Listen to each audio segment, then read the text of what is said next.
right. It is a Monday. Welcome to Barn Burner. It is a boom-free Barn Burner on a Monday. Retro, we needed to get him some time. He's got some time now. The boomocracy is taking a couple days off? Yes, there's a pause in the boomocracy. So the cat's away, the mice will play. You want to do anything crazy? What do you... Oof, let the big boys run here. I don't know. It's intimidating. Fun. How was the weekend? What'd you do? Oh, I've had quite a week. Let's go back 8 days in Rochester, drive to Toronto, fly to Calgary, hang out in Calgary, fly back to Toronto, drive back to Buffalo, sleep overnight, wake up in the morning, drive to Rochester, wake up at 6 Friday, Saturday, and Sunday morning, play games at 8 a.m. in Rochester. Losing the semis to a hot goalie. Couldn't score, Pinder. Couldn't score. Hot goalies. As you know, the greatest thing in sport is a hot goalie. It is. It beats better teams. It makes up for crappy play. It does everything. It does wonders for a shitty career or for a shitty player. I would say a very good career. It makes it look closer to a great career. It makes it look like a good career, maybe, is what I don't know who we're alluding to. It could be anyone, really. Regier. Regier, that's who it is. Yeah, was it Ryan Miller in Buffalo? Who was it? I'm trying to remember. Jonathan Quick in LA? It was Miller. It was in Buffalo. That's a good trio. You go Kipper, Miller, and Quick. That's almost as good as your Van Beesbrook, Hasek, Mika. It's pretty, it's not quite there, but it is good.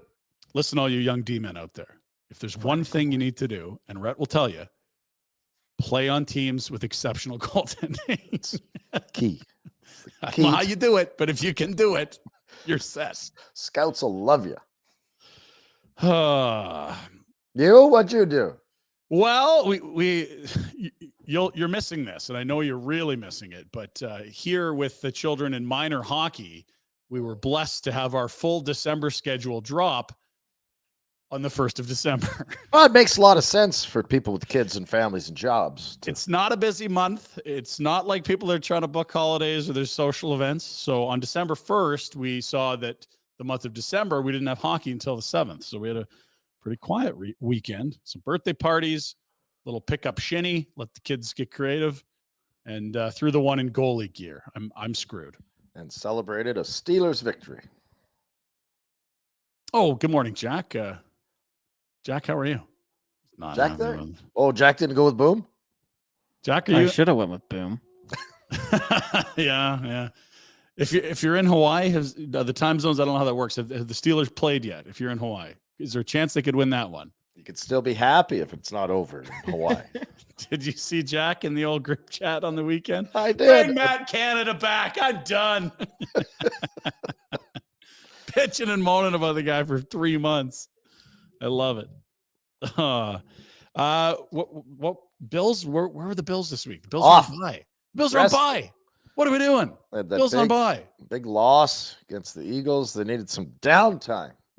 Man, and then the Eagles lose. Like, I feel like the Bills, what's helping them? I think Jack's got the AFC playoff picture. There's a lot of shitty teams in the mix right now, or at least I don't think these teams are good. There's a hound like howling outside. Do you know there's like a doggy daycare 2 doors down here? There are 2 of them real close to the... There's one 2 doors down. It's like F45, barking dogs, us. There might even be a charcuterie place in there, whatever. But that charcuterie place is good. Some hound has no interest in going to daycare today. I don't know if you can hear that. Hey, look at this. Okay. So you're stinking Bills. Jacksonville. God. 10th in the AFC. And that sounds horrible. But they're basically a game out of a wild card here. The Steelers are still in. Gross, bad team. Cleveland's still in. Joe Flacco out of the carbonite, brought back to earth to play football, still alive. Indianapolis in the mix. Like, what are we doing here? Houston, lovely story. CJ Stroud, like rookie of the year, seems like a lock. Never mind MVP. Denver, Rhett, your team still is alive. I'm shocked looking at this. Strength of schedule might have something to say for the rest of the way. Yeah, well, and if they play like they did against Philly, minus the whole shooting yourself in the foot thing, they're fine. They're fine.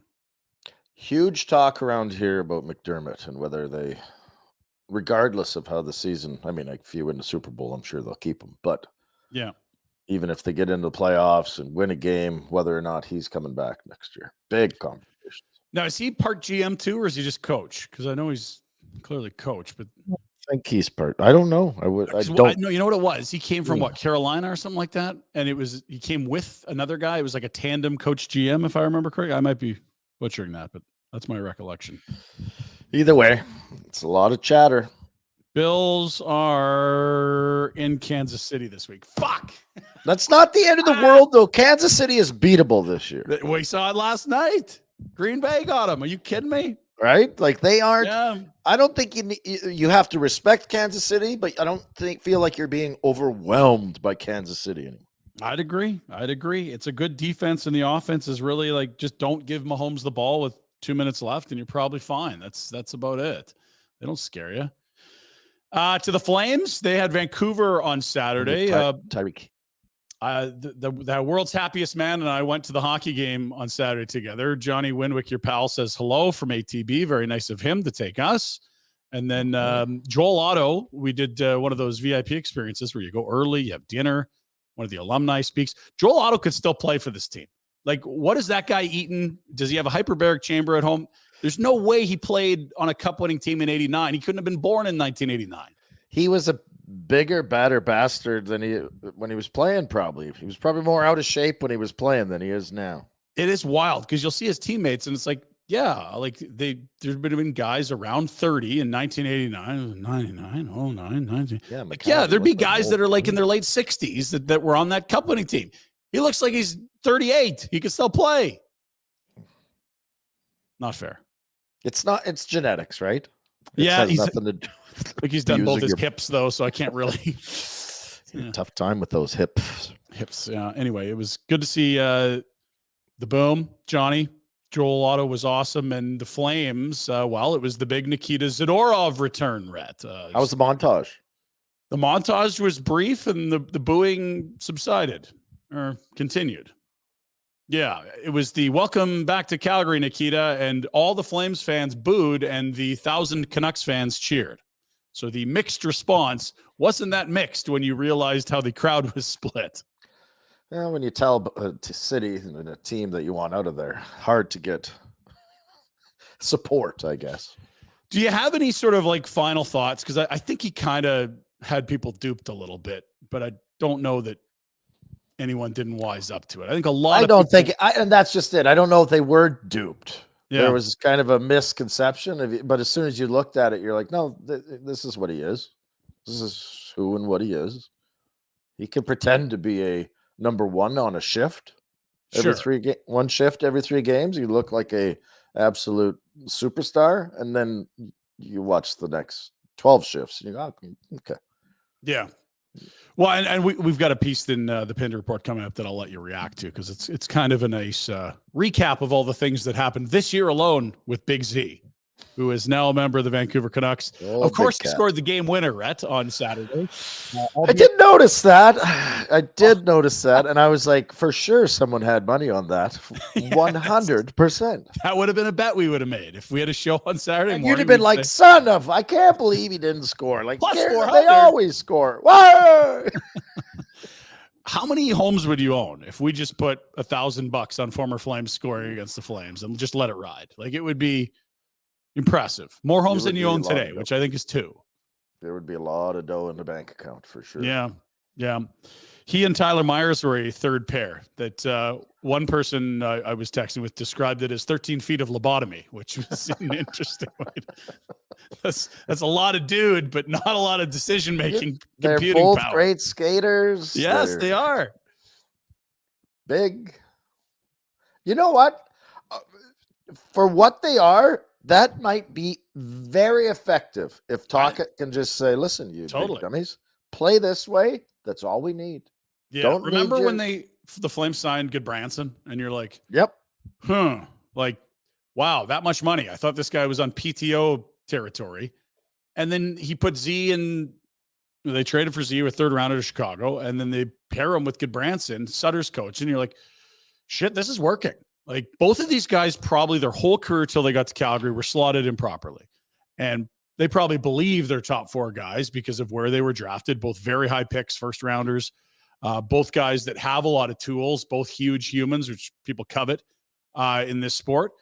And it was like, no, just third pair, and they're really good. And what happened to Goodbranson when he signed that $16 million deal in Columbus? Haven't heard his name since. Yeah, it was like, hey, he's a top 4 guy here, and he's like going to win the green jacket because he's running away with the minus column and the plus minus his first year there. And I feel like Myers and him could be the same thing. Tyler Myers is fine as a third pair defenseman. Really good, like really good. That's what he was in Winnipeg when he was a free agent that summer. Vancouver brought him in. They've played him as a top 4 since. It hasn't gone well, but him and Zadorov as a third pair, that's perfect. A big third pair of the like shutdown. If they can just play a shutdown style of hockey, that I don't care what you say.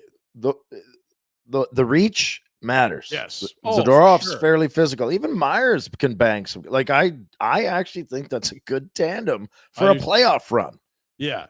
I mean, they just like the guy. I really think the Goodbranson one, like Myers isn't as physical as Goodbranson, but he probably skates better and he moves the puck better. And it's like, if you guys keep it simple, we're going to shelter you a bit. We're not going to ask you to play 25 minutes. They're going to get Carson Soucy back. And it's like, if we're looking at their 5th and 6th best defensemen, those are them. Those are really good 5-6s. Are you kidding me? Very good. So that's, I don't mind the trade. I don't mind the tandem. And I hate to say it. I actually like the Vancouver kind of, I liked how they played. I like their lineup. Yeah. I really wanted to throw Elias Lindholm into orbit of the sun after 40 minutes there, and then he scored 2 in the third. I was the same way. I was the exact same way. I'm like, okay, again, you're a no-show, huh? Yeah. It's and again, it's not like they don't count in the third. It's just that he's a guy that was apparently, according to insiders, seeking about $9 million a year to go and be a legit impact player, whether that was staying with the Flames or in free agency this summer. Watching through over a quarter of a season now, he looks undeniably like a secondary piece or a support piece, not the impact player that you would put on the top line. I think he's hurt his case as top line center this year. He looks like we'll sign you for the exact same thing we're paying you now. Yeah, okay. I mean, maybe a little more, but yeah, it's like you're probably a $6 to $7 million player, not a $9 million player, right? Not even close to a $9 million. What's he showing you that he's $9 million? The only thing that looks elite is the amount you can put him on the ice. Well, and that's what I was going to say. I don't know how much he played, and there's something to be said about not being noticed, but playing a lot of minutes, but not for $9 million. Right. $9 million you get noticed for scoring. That's what your job is. Yes. Like $9 million is, he was all around the puck today. Some great chances, made some plays, nice passes, great on the puck. No, he didn't do any of that. And so I think I said it on Afterburner. It's like, I feel for 3 different parties. I feel for Elias Lindholm. He's lost a lot of money. Now, the good news is he's probably going to get airlifted into a contender and be slotted differently and have more talented wingers and people around him. Well, and you go a couple rounds in the playoffs and you can build that back up. And we all know the GMs are so hyper-focused on the playoffs. If he's somehow on one of the last 4 teams remaining, no one is going to remember shit about November. They're going to be like, look at what this guy did in the playoffs. That's what we're going to pay him for or not pay him for. When it matters. That's good news for him. Yep. It hurts for the Flames because you don't have a number 1 center right now with the way he's playing. He had 20 points right now. Oof. And it hurts also for the GM because this is a guy that you'd love to trade for a haul, and it's looking. I still think there's a book on what he is and what he's great at, and I think contenders know that you bring him in and put him on your second line, he's going to be great. He can play wing. When you put him with talented players, he scores. But I don't know that it's necessarily the slam dunk for a huge return so much as a good, not great return. It's going to be a solid return. Much like Zadorov, where people know what he is. It's the same with Lindholm. I think he's better than what he's been playing. But it's starting to turn into a long trend. Like he was no good last year. Like it's extending itself. He's certainly well removed from the 42-goal, 90-plus point campaign. Yes. Like best line in the NHL conversation. Okay, on the show today, We have Frank Seravalli joining us in about 6-7 minutes time. We've got our Betway bets. I want to make sure you've done your Christmas shopping. It's a Monday, which means we got to get our picks in for the Wendy's Survivor Pool. But right now, I want to do some I can dig it. You dig it? I dig it. For Finning, Cat, you know the deal with Finning and Cat, of course, heavy machinery right now. Bid, win. It's the Finning online timed event. Last couple days here, Rhett. We got to get her going. It's your time to bid for used Cat equipment. It's live and open for bidding. Don't miss out on your chance to secure the machinery you need. Finning is offering easy-to-use online bidding, diverse quality used Cat and non-Cat equipment, post-purchase support. You can start your bidding now, and the event runs just till tomorrow. That is December 5th, so don't wait. Sign in or register today to start browsing. Go get that QR code if you want. For more info, go to used.finning.com/bid. Finning Canada, your local dealer for Cat equipment, built to handle work in Western Canada. For heavy equipment for the job site, visit the Cat rental store, chat with the knowledgeable staff, and get what you need by parts, rent tools, and power solutions. Visit finning.com for a location near you. Finning Cat. Cat's a proud partner of the NHL. Okay, so we got to toot our own horn a little here, Rhett. We've had a pretty amazing week. You referenced you were just out here last week. The reason you were out here is we launched a beer. I made the promise last Friday. If you take a photo, get a video, whatever it is, with anything Barn Burner Blonde, with our new beer at Origin, we're going to put you on the show. So I'm digging the amount of people that have sent us visuals of them drinking our beer, Rhett. Texting with the Origin folks, but texting with Mandeep. The stuff is flying. We got to keep it going. Let's take a look at some of our great Barn Burner fans enjoying the Barn Burner Blonde. Start with the video here. Okay, so I had a great delivery today from Origin. So let's take a look. Come on in.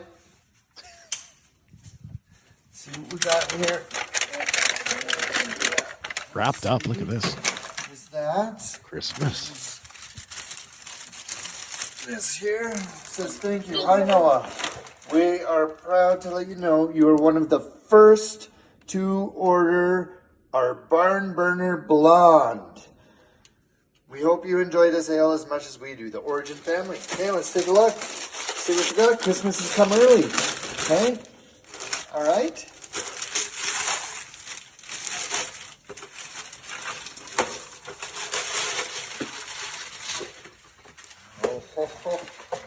This guy looks like a professional. Oh, watch this. He is a pro, right? Crack this open. That's a lot of beer. That's right, son. That is a lot of beer. Okay, let's see. Give it a Chiefs fan shot. too, right? Sorry. That looks Canadian, eh? Plaid shirt. Oh, that's good. Yes. That's good. I think I'm going to go back to watch the Flames game and Out of there, Judy. finish this off. Don't give it to the kid. How good is that, eh? Whoa, that's a Great lot of job. beer, Dad. Great Good job. job indeed. Love it. All right, so that's a video. Let's go. This one. Yeah, I got another bag too. Pretty good. Okay, there, Lethbridge has got it, right? This is our boy Lethbridge. Scott. Look at that. Looks like beer league. Hope you had a win. There's Walsh. Walsh, Our boy. yeah. Morning, buddies. Morning, buddies.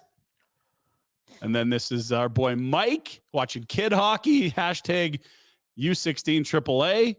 Our boy Sean's got it resting on his knee. Careful, Sean. Don't drop that. Drink it. And then right here, 8th Ave Cowboy, all the way to the brewery in Strathmore. And look at flat to pick up. He's got a picture of the outside. Wow, Jay enough for the Allen, weekend. he's got some beer too. And look at this delivery to your house. This is our guy that wore the hoodie in Japan. Love it. He was under that temple in Japan. He had the Barn Burner hoodie on. He's still wearing it for the delivery. I don't know if he's taking it off. Richard here, look at this. He's got some on the counter. That looks great. What else have we got for? There you are. Look at that. That's just 1 weekend. People sending stuff in. How good is that? Wow, I like this. Boys Origin down Brewing- here. The boys down here were trying to get it, so they're looking into it. OriginBrewing.ca. They do international deliveries. They do international deliveries. It's a little pricier because you're moving it further. Here's what you need to know. Go to OriginBrewing.ca. You can order the Barn Burner Blonde with promo code BarnBurnerBlonde. $5 delivery anywhere within 50K of Calgary. That's unreal. load up, and they're shipping out typically Thursdays is our plan as it stands. So that is the latest on the Origin front. Mandeep said he had to do an emergency order on Friday. Remember, he had it brought in Thursday night, Friday morning. There's Mandeep. He ripped through it on Thursday. He said, I had to make an emergency order with Mark from Origin. We got another huge load on Friday. So if you need it, it is available in stock. BK Beaufort Liquor across from Winsport, just off Trans-Canada Highway. Go say hi to the best looking cashier in town. It's our boy Deeper, eh? And his whole crew. Good family, good people, good beer to buy there. Do it. That's I Dig It for Finning Cat. All right. Very good. And by the way, that online timed event, don't be sleeping on this. We told you it's tomorrow. Tomorrow, fellas. That's the deadline. December 4th today. The timed event runs to the 5th. Do they do matching skid steers? Could you like his and hers? His and hers? Maybe. That's not a bad move right now then. Yes. No. I feel like that would be one of those bowling ball that says Homer gifts for Marge. Really, Brett? For me? Are you sure? I love Not Homer. you and Rob Ray going to be running around with little walkie-talkies? So good. Ray, over here. Come on. Razor, get over here. We've got Frank Seravalli in Seattle going to be joining us in mere moments at his Board of Governor meetings. We talked about the league screwed something up here because we had Dreger on. He was mentioning this on Friday. And it's like, what are you doing in Seattle in December? I was just going to say board, like B-O-R-E-D, board.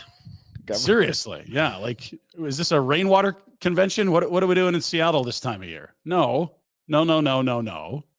You go to West Palm Beach, or you go to Sea Island, or like, the Boca Raton. What? This is not El Boca Vista. El Pico Boca Vista. Go down to the Whales Rib with some governors and such. That I thought would have been the move, but you know how it is. They get new teams, they make lots of money. Then the league's very happy with the new owners. Hey, you just cut us a check for $650 million and spent over $1 billion on a new rink, and your rink's full all the time. We'll come see you. Get it? I guess. Fair enough. So Frank will be joining us from the Emerald City. What's the Sabres organization worth? Somebody was asking this weekend. I was like, I don't know. Ottawa sold for cool bill. Like, it's got to be in that neighborhood, right? Like, it's not a huge market, but it's a great hockey market. It's funny. They always show the ratings of games in the U.S., and it's always like, oh, the two teams in the final are really high, and Buffalo is like, they're still watching. Yes. Yeah. And especially once the Bills are done, which hopefully isn't until like Feb. Oh, they're Brett. But just coming around. It just takes a little time. Yeah. But let's see if I can find it.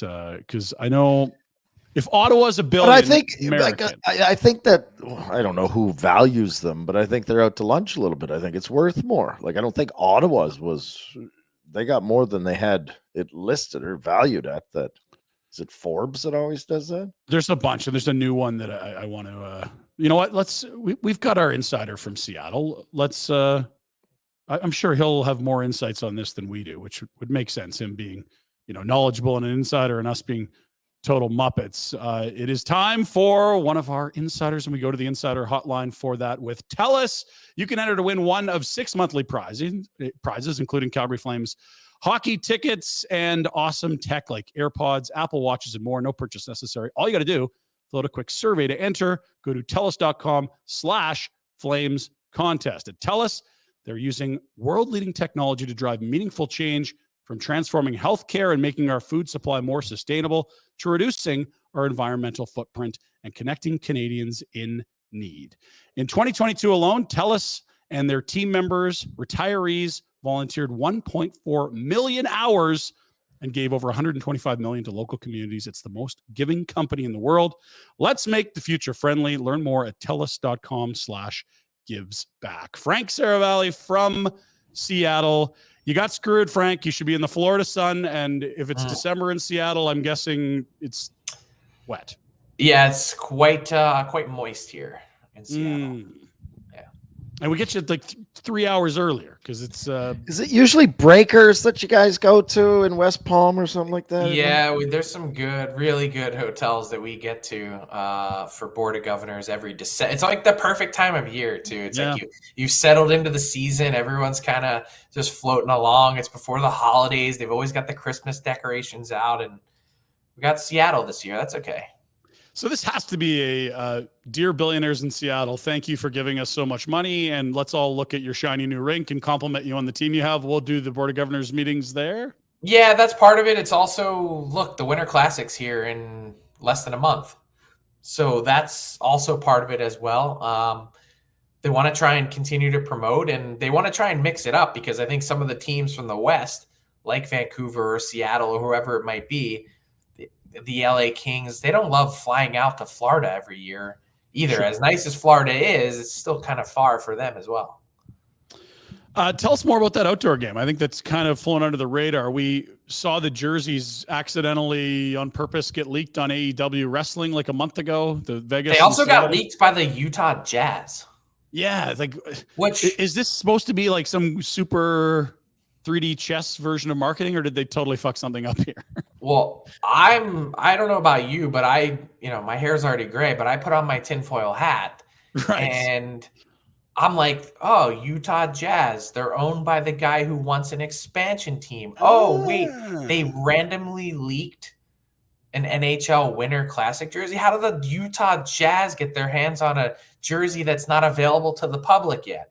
Okay, so let's keep going. Okay. Who runs AEW? Is that not like some wealthy Atlanta family that owns the Falcons or something like that? Or what is it? Like, let's really get into this. That's another expansion team. Seattle, I don't know anything about wrestling, so I'm looking into it. I'll Google. Rhett's going to research. Yeah, Thank you, Rhett. Make yourself useful in this conversation, Rhett. Get after it. So Rhett was asking before you jumped on, if Ottawa's worth $1 billion US, what's Buffalo worth? And I know that there's a bunch of different companies like Forbes, and there's just some newer ones that come out and do franchise valuations every year. More. Yeah, more than $1 billion US, but in that neighborhood, you think? Yeah, but look at how the valuations have changed in just 1 year. Yeah, up 31%. Now more than half the league is worth at least $1 billion. That's a crazy number. And so Buffalo would be in that top half, you're saying? I think they're in the 20. I don't know what they actually are, but if I were to think about the league as a whole, I'd say just based on market size, they're somewhere in the low 20s.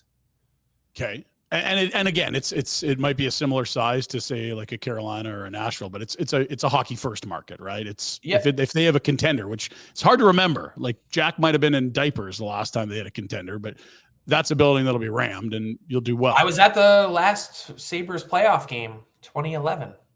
I covered that series against the Flyers. Jack, how old were you in 2011? We're going to make you do some math live on air. Oh, God. What grade were you in? When did you graduate? 2017.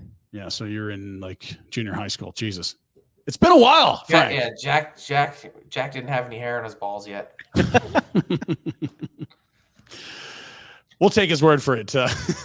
Yeah, I'm not trying to find out. But what are we talking about in Seattle here with the Board of Governors? What are the pressing issues, or is this just the schmooze fest? You actually kind of led into it perfectly, because for me, the undercurrent of it is it may not be a formal agenda item, but I've been to enough of these meetings. People would say, well, why, if there's not a lot on the agenda, why do you go? Well, first off, it's good to see everyone and network. But second, and more importantly, you never know what comes out of these meetings. Yeah. A few years ago, out of the clear blue sky, Gary Bettman says, we've green-lighted a process for Vegas to start a ticket drive. And we're like, where did this come from? Okay. So there are surprising things that happen at these meetings. So that's part of it. But for me, thinking back to the last Board of Governors meeting in New York, it was 3 months ago to the day, or 2 months ago to the day. And Gary Bettman came out and did not pour any cold water at all on the idea of expansion talk. Yeah. And so in the I should say, not so distant future, it might not be next week or next year, the NHL is going to be a 34-team league. It's going to happen. But for me, you have to look first at what's going on with the Arizona Coyotes. And I know that Bettman has said these things are not linked. I don't know how they couldn't be linked. If you have to go park a team somewhere, that would then take another city out of the mix, potentially to be an expansion destination. So they are all linked. It all is in concert. And I think the NHL is like a duck underwater right now, paddling rapidly to try and figure out where this Coyotes team is going and what they're doing, because I'm looking at their situation. I'm saying they don't have any shovels in the ground. They don't even have a site. Yeah. There's no way the Board of Governors is going to let this team continue to play in a 4,500 seat arena. Yeah. And so if you think it takes 2 to 3 years to build once you've got approval, like you still haven't even got anything close to approval, never mind a part of Phoenix that you're working on a deal with. Like, what are the odds that Phoenix can stay in Phoenix here? It's feeling like a long shot. And we've got our nation vacation coming up in Phoenix. Part of the reason we want to do it this year is like, hurry up. might not be there next year. Yeah. Like, this is your last chance ever to see an NHL game in 4,500 seats in the regular season. Is Rhett going? Ren will be there. I'll be there, baby.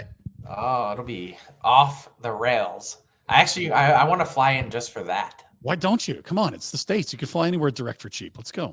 It's great. I would say if you were asking me to handicap the chances that the Arizona Coyotes are playing in that arena next season in Mullet Arena, I would say it's a 20% chance. Oh, geez. So I think relocation is a very real. It's December.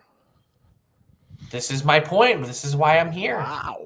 And so again, when that's very quick, not just for look at the calendar, but if you're going to make a schedule in the NHL, you need to do building availability. Like that sort of stuff happens in the spring, does it not? What? Oh, it's probably happening right now. I'm sure the schedule maker, Steve Hatzapetros, has got the worst job in the league by far. I mean, it's even worse than Department of Player Safety. Like everyone hates the schedule maker. At least on the odd occasion, someone's happy with the Department of Player Safety because they gonged someone for a few games in support of their team. Does it matter that Arizona's playing well? Like, will they keep it more hush hush, or does it? You know what I mean? Well, they're trying to keep it really hush hush, but I'm not sold that's what's happening behind the scenes. Yeah. No, I know, but like if they were in last place, like San Jose. Well, this is actually part of their plan, Red, as to why they tried to be more competitive this year. They were hoping to drum up more interest in their marketplace. The other thing too, Frank, is whether you're moving into a new rink in Phoenix in 3 years or you're moving to a new market in the next 2 or 3 years, it helps if the team's competitive, and they've been building towards it for a while. Like it's this easier is to in launch fits and this. starts now. Not to cut off your question, like I think they've thrown process by the wayside here because they said, you know what, we're going to go out and sign all these guys. We're going to bring in these guys for this season to try and make our team better. They've said, oh, we've been building to this point. To me, I think this is window dressing because they've got all these guys that are still coming and they're saying, yes, we're going to help it out and we're going to speed up the process for what? Well, yeah, and I'm not terribly interested in the veteran stuff. I just look at 2 picks in the top 12 at the draft last summer. They got kids coming. They already have lots of young talent. They've got cap flexibility. Like this is a team that I think if they move, they'll be in a new market and competitive in the next couple of years. I personally, and this is my own take on this, I think they need a fresh start somewhere else. So what are the cities? You're going 34, and if the Coyotes are moving, where are we thinking they're ending up? The 3 new cities. If you put a gun to my head today and said where are the Coyotes going, I would say Salt Lake City. Okay. And they have an arena there where the Jazz play, bringing us back to this conversation about the Jersey League. Yeah. They play in a building that they could get by for a few years until a new one is built. It would have that awful – Rhett, you played in the old Coyotes arena where there's like the stands hanging over the one end, and it's not ideal. It's kind of like Barclays Center in Brooklyn that the Islanders finally got out of. But you could make it work for a few years until you could build something. And at least it'd be 13, 14, 15,000 fans instead of 4,500 and the excitement of a team in a new market. Going back to what I was saying, though, I think they need a fresh start because I think the Coyotes brand in that market is so damaged. It's sullied, right? Like this is 20 years, 23 years of absolute crap, of umpteen owners, it feels like, poor budgets, bad location for an arena, teams that don't win. Yeah. To continue to think that somewhere, somehow, fans in that big metro market, which is why the league is so infatuated with it, you can't get people to buy into something that they think is no good. They'd be better off pulling a Winnipeg and getting it out of there for a decade and then going back.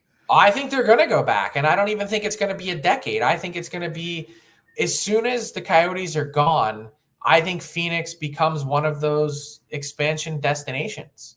Yeah, and so you mentioned Salt Lake as a potential relocation spot. You also talked about expansion. Atlanta's that story twice, and the Braves didn't have an old stadium and a team that was bad. They had a rather current stadium and a team that was good and didn't draw well. They've moved and are now an absolute case study on where to put your facilities and how to make money. Did you call them Atlanta the Braves? work for a third time? He did. You called them the Braves. Nice. But I think that's what he's. I was saying that the Braves just moved, and that's been a really successful move for them. To the different suburbs part of Atlanta. Oh, yeah. Yeah. And well, so that's the thought process behind this new venture would be this building that they're trying to build is out towards where the Braves are. Right. And I don't know. I mean, I personally think Atlanta is a crap sports market. I think it's a college football mecca. But outside of that, I don't know that they're truly invested in their pro sports teams. Okay. Let alone hockey. And I don't know why you deserve a third crack at it. You probably don't, just like Phoenix wouldn't deserve another crack, but you might get one anyway just because of the market size. What about Houston? We've heard them forever, and yet they're still not there. Yeah, I think that part will come down to ownership. To me, it makes sense. Like in a perfect world, that's the place that you send the Coyotes. Because that arena doesn't actually need to be redone where you have the seats that are all messed up. It's perfect for hockey. They've invested $30 million in the last couple years in their ice plant, which is kind of unheard of for an arena that doesn't have ice. Yeah. And the market size is huge. The market is transient. There are a lot of connections in the oil world between Calgary and Houston. I personally think that's a better play. Send the Coyotes there and then leave Phoenix, Atlanta. Like, I think Salt Lake City is one of those places like it deserves a fresh start. Well, I'll let you finish. No, that's okay. I was going to ask, is there a certain level of extreme greed that could be being played out here where Houston wants a team, but they're saying it's going to be more money for what's more money, a new team or a moving team? Or relocating a new team. And you know what I mean? Like, which could they go that deep into it and go, yeah, we can move Coyotes to Houston, but we won't make as much money. This is interesting because we haven't seen a team move since Winnipeg, and there is a relocation fee, and the league is like hell-bent on resale prices of their franchises. So it really could be whatever they want, Frank, in terms of a relocation fee. There's no like, oh, go to line item 48. There it is. Expansion fee is X. Like they'll say, here's what Phoenix costs, and you'd have to agree on that fee for the Coyotes. But then they're going to slap on a relocation fee too, aren't they? Of course. I mean, you're not getting through, even if it's the Coyotes. Like you're still probably looking at close to $1 billion. Especially if Gary's moving a team into like a top 5 market like Houston in terms of the number of people. But you got to do everything. You got to change the branding. You got to start over. Yeah. Okay, so while we're on the topic, just people will be screaming in the comments, why not Quebec City? I also think there's some underdog U.S. markets like Portland and Austin that I think a lot of sports leagues are eyeballing. Portland, of course, has an NBA team, but that's pretty much it. And Austin has been booming and growing like crazy, and they have the Stars farm team there that's quite popular. Hockey's relevant there. Just sort of like Houston. They had an HL team forever. The Houston Aeros of the WHA were there forever. There is some hockey history, more than people think, potentially. Would you handicap those three as dark horses or long shots? Portland, Austin, Quebec City?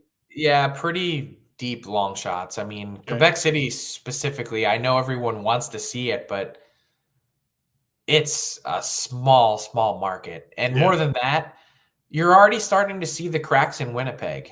Yeah. Like, think about the spot that the Jets were in. They've now been back more than 10 years.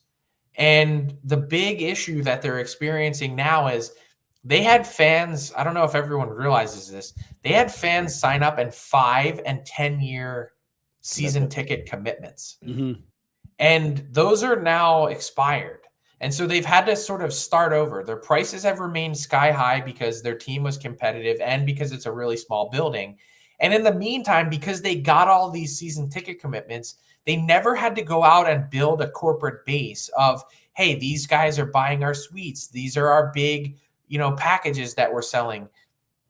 They've backed themselves into a corner where they need to start over now. Their team went through this sort of malaise. It's not a rebuild. And then they've re-signed all their players because they want to try and stay in the mix and be competitive.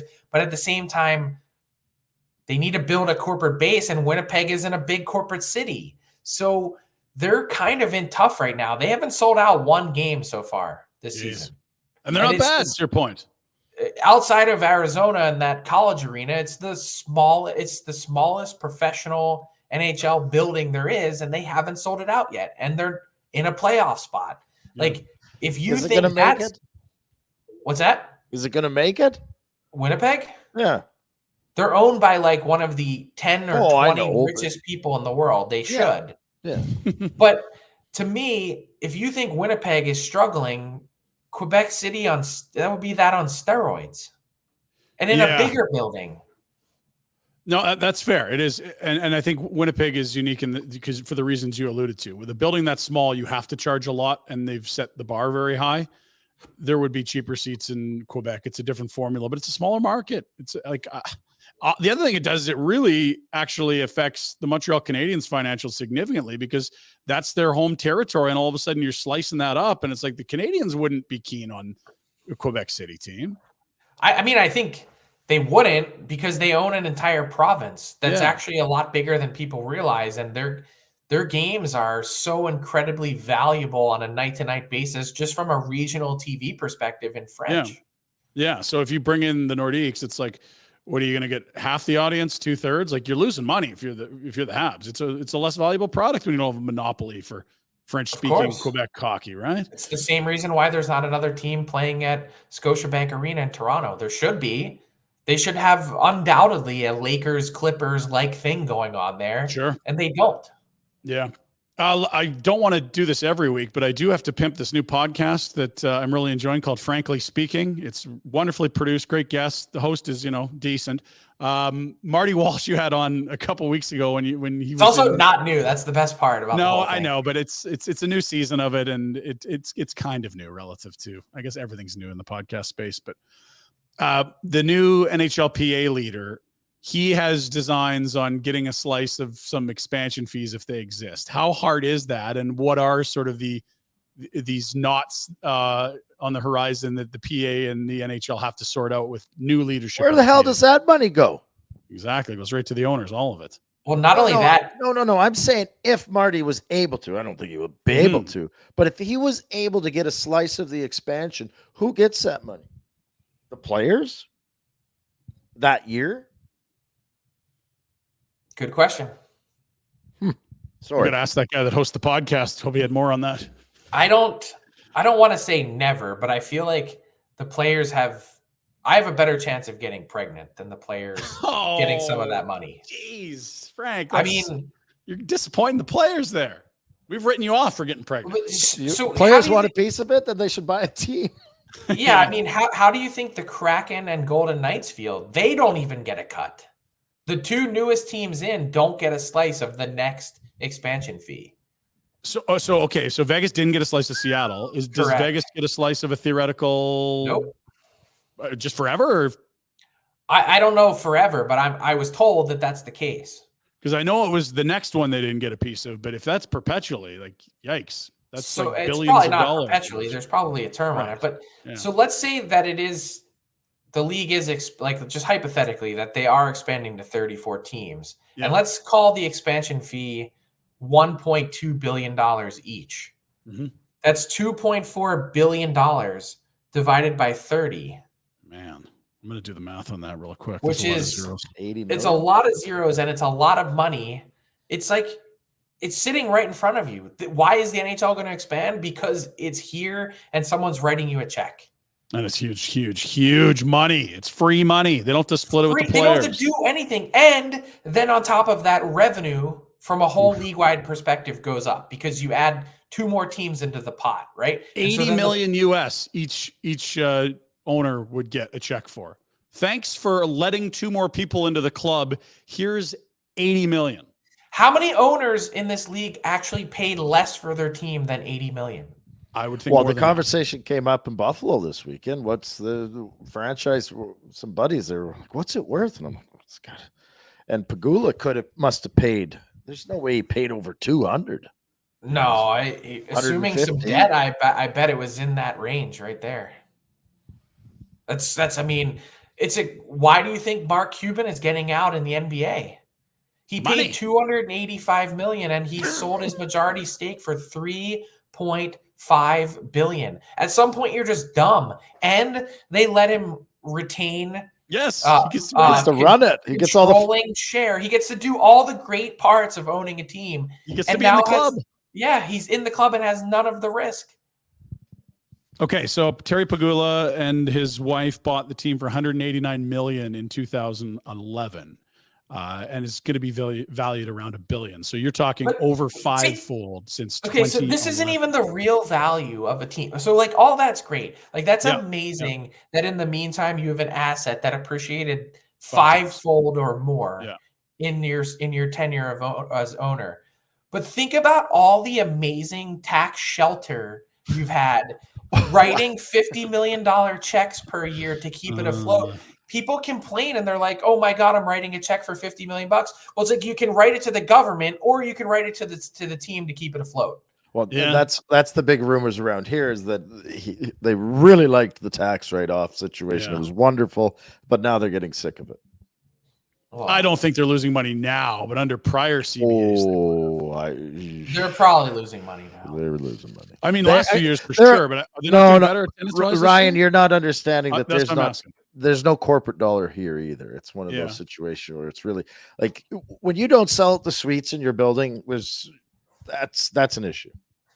But what you're doing, if you're let's say hypothetically they are writing a check for $50 million a year, you're really in theory writing it to yourself. Yes, it's not. Yeah, because you could like look at the appreciation on the asset. Mm-hmm. Yeah. It's insane. It's the best $50 million check you could write. If I had one, I'd write it too. Oh, geez. Yeah, I'm just going to write off 50 mil and, hey, government, all that money I owed you? Just kidding. It's mine now. Enough ownership expansion talk. What is cooking around the league? We haven't chatted with you since the Zadorov trade. My big hang up on it is a 3rd rounder in 3 years. That kid might not join the organization on an NHL rink with Craig Conroy still as the acting GM. That's way down the road. Is that much a problem for you as it was for me? Like if it was this year's 3rd, I love the trade. I just hate that it's 3 years from now. No, it's not really a concern for me. And you guys hit on part of it. Like, I think such a big part of the trade was just getting rid of him. Yeah. And moving him out. And I think you've got to begin to clean up your own house, which I think they've started to do that. And I think, could they have held on until March to get a second? Yeah, they could. No doubt. But what's the cap space worth? What's your culture worth? Yeah. And then really do the math on the difference between mathematically a second and a third. Yeah, it's better, but it's not like first to second different, right? I mean, we're talking like decimal points, not like not whole numbers. No, once you get past like the 17th pick in the draft, like a late first is close to a mid-second, and a mid-second is close to a fourth. Like the difference is infinitesimally small. Okay. So you're okay with the deal? They get 2 picks for Zadorov. He goes to Vancouver. We talked about it. I think he's a really solid 5, and I think if he and Myers are your 5th and 6th best defenseman when Carson Soucy's back, that's a good blue line all of a sudden, and that's been a weak spot for the Canucks for years. Like I think they're good. I think the Canucks deserve a lot of credit for how aggressive they've been.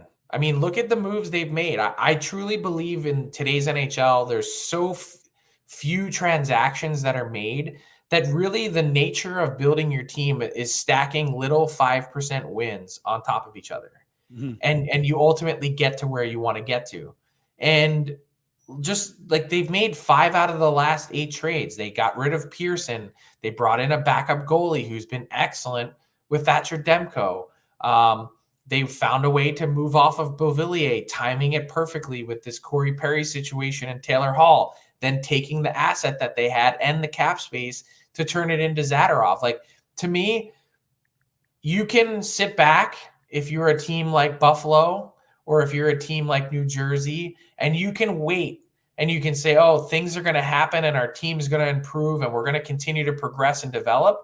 Or you can go out and take it and reshape things like the Canucks have done. And look how different that blue line is year over year. Mhm. Hronek, Soucy, Cole, now add in Zadorov. You've changed out 4 of your 6, and you've taken Noah Juleson and Cole McWard and these guys that are fringe depth NHL players, and you've sidelined them. Yeah. It changes the entire aspect of your team.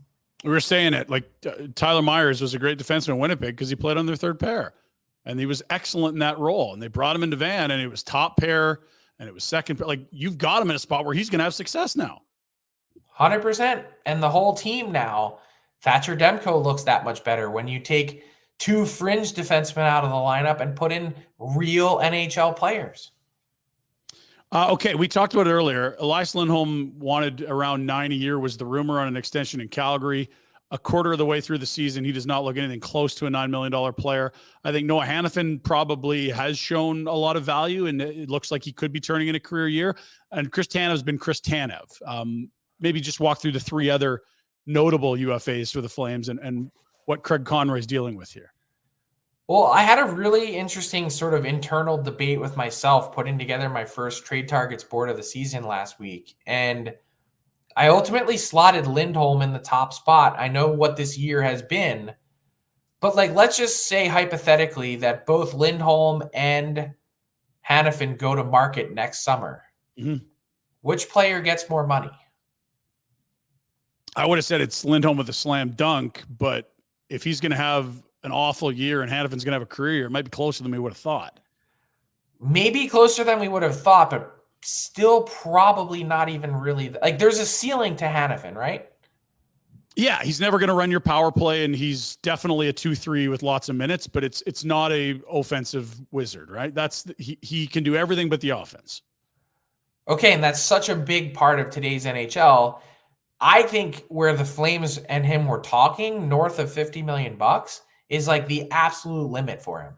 Don't you? So 7 and change. Yeah. I do. So if that's the case, how much more could he possibly get on them? I think that was market value, personally. We'd heard 60. We'd also heard 50. I don't know. Like, 60 seems like, holy moly, that is a ton. Because what's that? 8 times, it's 7.5. Whereas 50 is like, oh, that's, yeah. I said north. Yeah, it's north of where Uyghur is, and maybe 1 less year. But still, it's a lot of money for a guy that doesn't really have the true offensive component to his game that some of these other guys might have. Mm-hmm. Like, how different, and I don't mean stylistically, but I mean overall impact on the game. How different I'll throw a hitman guy at you. How different are Travis Sanheim and Noah Hanifin? I don't know enough about Sanheim. And really, it's more a question about Lindholm, because I think Hanifin's been Hanifin. Like, how much is Lindholm left here? But so then what I'm saying is don't pay a super premium for Hanifin in a career year when you kind of really know and have evidence of what his game is. Whereas Lindholm, he's been a bit more mercurial, especially when you look at his point production over the course of his career. He's had some great years and he's had some really average years in terms of production. But I think his game is a bit more nuanced and more impactful than Hanifin's is. Does that make sense? Yep. Yeah. I still think Lindholm in a bad year is getting more. I don't disagree with you. I think I would think the same thing. I'm just for Lindholm himself, he's not doing himself any favors. No, he's or the nowhere near organization. 9 right now. That's Is my thought. he a number one center? I don't I think don't he think ever so was. anymore. I think he was slotted as a number one here only because, and you know what? That's not fair. That's not fair. When him and Kachuk and Gaudreau were playing together, he was number one because Right. I think they were a top line in the NHL, a top 5 line in the NHL anyway. So at that point, yeah, by definition, you're a number one center. But I think when he has to drive the bus himself, he's not. And I'll add this, Frank. If he's getting moved to a contender at the deadline, I don't think there's one out there that's going to be in a playoff position where he is the best center on the roster. If you're trading him on March 8th to a team going into the playoffs, they have a center better than him. I don't know that I can find one that doesn't. Maybe like you could convince me that because Boston lost their top 2 guys and it's Zaka and a rookie up top, that's like one spot, but Boston's kind of different. Everywhere else, it's better. Like I'm just rolling through. Like it's Barkov, it's Matthews and another guy probably. It's 2 centers in Tampa that are better. It's like the Rangers, no, absolutely not. Carolina, no. Like where is the contender that he's the best? He'd be a number one center. Yeah, I think it's a great question to ask. My next question would be, so if we agree that he's not a number one center, then he's probably one of the better number 2s, right? And so is it easier to get a number 2 center or a 2-3 defenseman? I don't know the answer to that. I think it's actually pretty close. And I think that kind of brings up the whole purpose of the debate. Yeah. Well, and does what he's looking for in contract play into it a little bit too? Like if you're trading for him, I don't care what anyone you might be content with just taking him for the remainder of the year and let him walk to free agency, but you also might be interested in signing him. People are going to know what kind of dough it's going to take to keep Lindholm around. And no one's going into it blind. There's a parameter, there's a world that probably in his worst state, Lindholm is at $8 million. Really? See, and I think that's a fair number for him because, again, like we just said, I don't think he's a true number 1, but he might be the best number 2, right? So I think there should be a drop off for that. But I don't. I mean, it's not going like again, maybe worst case scenario is 7.75. Like, is he not getting that much? I think and it's a tough watch here right now and it's not his fault necessarily. Like it's not a great year to not have a great year, but he's also playing with Sharon Govich and Mangiapane. Like he's played himself onto that though. Well, I mean, it's just that they don't have elite wingers. There's no one on this roster that can score 30 goals. Like I'm convinced of it. No one will score 30 this year. Sorry. But like they're the guy returning with the most goals is Nazem Kadri at 24. So of course the wingers around Lindholm aren't going to, pop on a contender. They will. So it's a tough watch here, Frank, because he's a guy saying 9 and you're looking here and you're like, is he going to even get to like 60 points? Like, what are we talking about here? As we said before training camp, sometimes the best deals you make are the ones you don't. Yeah. But have they moved themselves back into the conversation of we have to give this group a chance? Not for me. I don't know about you guys, but I just so even with all these guys, what are they? I've said that all along, but are they a threat? Yeah, I don't think so. I didn't think they were a threat for the last 2 years. Can they be a playoff team? Yeah, I think they can. Like, can they beat out Arizona or St. Louis or Nashville or Seattle to get one of those spots? But it's easy for us to say then they won't. But they're not a threat. But damn well, we've all talked to people and GMs and owners that are get us in the playoffs. Let's roll the dice. Let's roll the dice. We're at the craps table now. You play a team that loses a goaltender to an injury, you move on, you make a bunch of money. Like that does play into it. I just think that's a shitty way to run a business. I think that we're all aligned with that. I'm just not convinced that's how ownership and Conroy are. I don't know that that's the marching orders for Craig Conroy. Yeah, I think he's got the ability to change that narrative and discussion. I think he should have done it earlier then. I disagree with you. I think the closer they are to a playoff spot, the harder it is for Craig Conroy to sell it.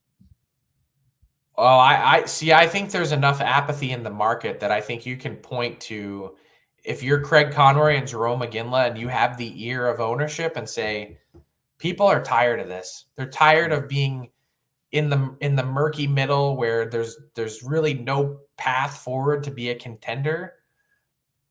It's not a full-scale rebuild. I've been saying this all along because they can't. No, and they also have kids that have already started arriving. It's not like they have I no think they can picks change like the mix, though. San I think Jose. that's fair. Yeah. We've kept you way too long. Tell us about what you got planned in a rainy day in Seattle. Like, do you go to the market? Do you stay in your hotel room? What the hell are you doing? Well, this is my third show back to back to back. So I'm looking forward to getting a cup of coffee. Good. And the meeting starts at 2 Pacific. So I got some time. Maybe get a little sushi today. Yeah, man. Oh, If yeah. you get to the market, there's some good fish sandwiches. Do that. Not a big fish sandwich guy. Can I bug you for one last thing? Yeah. Why didn't the Eagles fly last night? Oof. Oh, dear. Man, they got the wheels beat off of them yesterday. They did. And it looked close early. And You it know, was when feisty, you've got and then it was over. You got a team that talks trash on you for a year and then you don't show up. Man, does that hurt. And what about the sideline guy, the security guy that got booted? He's a god now. Big Dom. You don't mess with Big Dom. So did you know Big Dom was before yesterday? I think you would have. 100%. Everyone knows who Big Dom is. Okay. So this guy's Everyone like a in the legend city. in Philly. Yeah. Dude, he is the fixer of all fixers. He's like the wolf in Pulp Fiction. He's never done one media interview. He's worked for the team for 25 years. Really? Dude, I don't know if you know this. And this is like predates. So I went to the Bills game 2 weeks ago. Yeah. They sell Big Dom merchandise outside of the stadium. No! Come on. He's a legend. A true legend. Okay. What he looked like a large fella. You've seen him, you've met him. This is an imposing figure. I don't know. Just Google it I saw it yesterday, or I saw it on Twitter. South Philly tuxedo. He picked a guy up from the airport last week. They always have like the TV camera, like I think it was Shaq Leonard or whoever it was that they had coming in for a tryout. And he's the guy that always goes to pick him up. Sure. And he's got this like black sweatsuit on. They call it the South Philly tuxedo. Okay, we got to look at that. It's better than the Canadian tuxedo. Some would debate that up here. Denim on denim doesn't clash, or does it? We'll chat next week. Thanks for your time. Enjoy Seattle. Get an umbrella. See you guys. All right. There's one of our NHL insiders. It's Frank Seravalli from dailyfaceoff.com. He's got his. What are you watching in the background? Some flowers? You know what? We got just scrolling photos. This looks like it's Jack. Put the Jack cam on. This has got to be the Netherlands here, Holland, because look at all those are tulips. I wanted that Dom guy looked like just a stud. Yeah, He's he a did. king. And it was definitely you don't mess with that guy, and everyone in Philly knows you don't mess with that guy. Yeah. And it was just like, now is this guy about to get famous, or is he already famous? But Frank, oh my God, look at this. Check this out. Dom DeSandro. Big Dom. Senior advisor to the general manager. Isn't that cool that he wears his shoulder pads under his golf shirt? That man is huge. He's huge, Red. Dom don't piss around. Dom's this man. Oh, love him. Crap. I think Dom could pick up 2 drunk Lugans at the same time, one in each hand. That foot, the the guy on the Niners looked like a little midget compared to him. It was like, you were just get out of here. It's not often that football players are the smaller of two occupations gathering. The security guy was bigger than the football guy yesterday. That is something. And the Eagles did not fly. You're right, Rand. No, they didn't fly. I don't mind them coming back to earth a little bit. If we get Niners Eagles in the NFC Championship game again, it's going to be so good. So I remember we were in Jasper last year when that was happening. We were driving back on the Sunday. I got Adam Seaborn and someone else in the wheels as we were zipping back, and we had the game on satellite, and it was like, oh no, another quarterback injury. Like last year they went through 3 guys, San Fran, and then lost to Philly, and they're like, man, we're so much better than that team. We would have destroyed them if Purdy was healthy. And so the Eagles go all the way to the Super Bowl, nearly win, and they get all this slander for like 8 months about how San Fran's actually better. You just lucked out that our guy got hurt. Last night was the statement to make, and no, San Fran looked right. They went into Philly and punched Philly right in the nose. Said, here you go. Quite impressive. That was Frank Seravalli, one of our insiders on the program for TELUS. A reminder, TELUS and the Calgary Hitmen been partners since 2005. Title sponsor of the TELUS Be Brave anti-bullying game for the Hitmen. That comes up Feb 24th. They had a big game yesterday, right? We'll tell you about.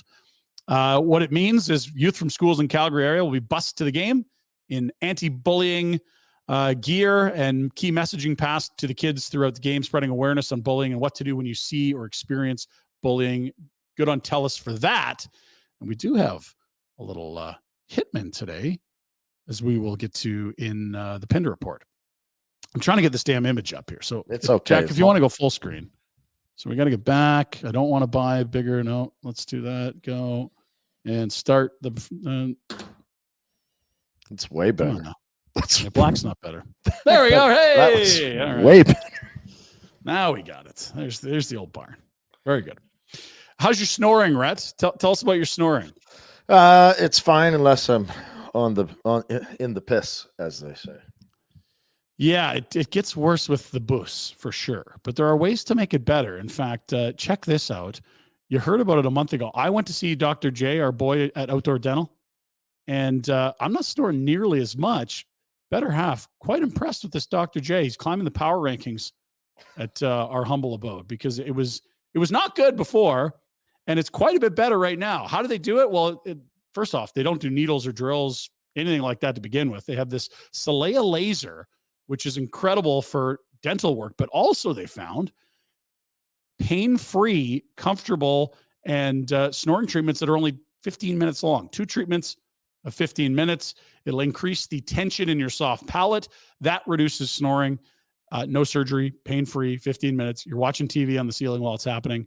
And geez, happy roommate, happy life. That's what they say, Ref. Is that right? Yeah, my dad's ruined my mom's life with his snoring, so you don't have to be that way. She would have been that much friendlier and nicer if not for the snoring, right? Mm-hmm. So when are you back to get this treatment, or have you already done one of these? Have you already got some kooky faux science treatment that you're leading? Yeah, I got the anti-science treatment. It's interesting. Like, no, you just need neon lights, and you put a clothespin on your left ear, and that'll stop the snoring. No, this is actually real with real results. It's called a hard kick to the shin, and you stop immediately. I am not waking up as much in the middle of the night, I'm finding, which is really cool. I know people are asking in the comments, and I've always been very good at sleeping. I can get to sleep in a heartbeat, but it's not as easy for my wife because once I sleep, then So check it out. Outdoor.dental is the website. Dr. J right there. Big fan of yours. Do you have any signed merch for him? He could use some there. He's got to work with my skid brother. Is skid the right word for your brother? Come on. That's not very nice, right? Oh. Let's do the Pinder Report. We told you we had some Calgary Hitman news. We do that for our friends in the Northwest Auto Mall and online at villagehonda.com. New in-stock inventory on the ground. Start your automotive adventures at Village Honda, where new vehicle pricing is MSRP. Also, 70 units plus on site, pre-owned. And of course, over 400 more in their dealer group. Worth the trip. Village Honda in the Northwest Auto Mall. Jack, we start with a little taste of Afterburner. Cammie was in studio with me on Saturday. She's killing it, Rat. She's doing a good job. Zadorov has a streak of petty. We saw that in his scrum before the game. He was asked if he wished the trade request had been handled privately. He's like, nope, I'm happy with where I'm at right now. Yeah. And so if you had an inkling that when Nikita Zadorov was calling out teammates earlier before the outdoor game and then went to Edmonton and was the worst player on the ice and then had a trade request publicly after he played a good game in Toronto and then was again one of the worst players on the ice in Ottawa the next day, and you thought maybe this isn't the leader that he thinks he is when he's speaking out loud. I don't know that anything that happened today is going to change anyone's mind about that. And if you're the Calgary Flames, he's turned into the perfect villain, has he not? He's full villain. Did Calgary need another reason to hate Vancouver? It doesn't hurt to have more, but there is one more reason. As he and Tyler Myers have formed 13 feet of third pairing defensemen. Man, they're like, you remember in the Little Rascals when the kids like sit on each other's shoulders in trench coats to go to try get a loan? That's what like that defensive pairing looks like to me. Of course, if you haven't heard the Afterburner from Saturday, go ahead and do that. Cammie's going to be on a bunch with us with Boom, taking some time here. Much needed rest, R&R. He's going to go look for beach worms. Yeah, he'll have flown for a certain amount of hours and still stay in a dark room, and he's going to have to work very hard to be miserable where he's going, But If he is, he's committed. If he can do it, that's if tough anyone to can pull do off. it. Any final thoughts? I know we touched Zadorov earlier, but I think care. the act was wearing a bit thin, and I think they're probably happy to have him out of the room. And it's funny because I thought he played well this year. Yeah. I don't dislike him as a player. I actually didn't mind his comments when he was kind of calling out the team, as that was at a point when they were horseshit. Yeah, they needed a kick in the butt at that point, for sure. But now I do. It doesn't matter, and I don't care. But you could spend some time wondering if maybe part of the issue was the guy doing the talking. Yes, and then it was the in-house conversation with the captain saying, guys, there's lots of UFAs here. How about we just shut up with the media about it? You want out? That's great. Talk to Connie. Don't get your agent tweeting. Yeah. And it's been better play since from the club. And I think you're right. Like Zadorov kind of feels like a career year here for him. Shaping up to be that way. He's got all kinds of tools. See how many he can put together here with Vancouver. Next item, here's your lines for the club. Huska's been doing a thing, Rhett, where through 40 minutes, he basically says, who's going tonight, who's not, and I'm going to just replace anyone that's not. Mangiapane didn't get a lot of ice time in the third. We've seen guys like Greer and move up the lineup in the third, and other guys disappear. It was Pospisil a couple nights ago as well. I don't mind it. I love it. It's Yeah. an honest approach to everything. You do not need 4 lines every night. Play the guys that are going, and he doesn't hold it against them. You have an off night, that's fine. You don't play much in the third. Next game, show me what you got. And guys used to talk about Scotty Bowman always did that. He'd watch the first few shifts, and whoever was going would get more ice. In the world of everybody's equal, this doesn't work, but I don't think that works in an NHL season. I think what Husk is doing is great. He can't adjust their salary for their play. The one thing he can do is adjust their ice time, whether that's zero and you watch in the press box, or it's, hey, you know what? We've got 9 guys better than you.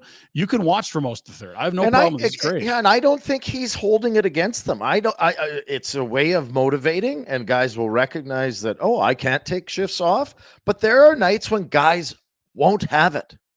Mm-hmm. You won't. It's 82 There's 82 games with a shitty travel. It's going to happen. It's okay. Yeah. Tonight's not your night. But guess what? If it's 10 games in a row that it's not your night, we've got issues. You get a night off. You don't get a night off, but you don't have to be the main player tonight. You're going to not see as much ice, but come back ready to go next time and earn it. It's awesome. It's what makes the special generational guys so incredible, because they don't really have nights where they're not impactful. Like the Crosby, McDavid, Lemieux, Gretzky's, they just on a night-to-night basis,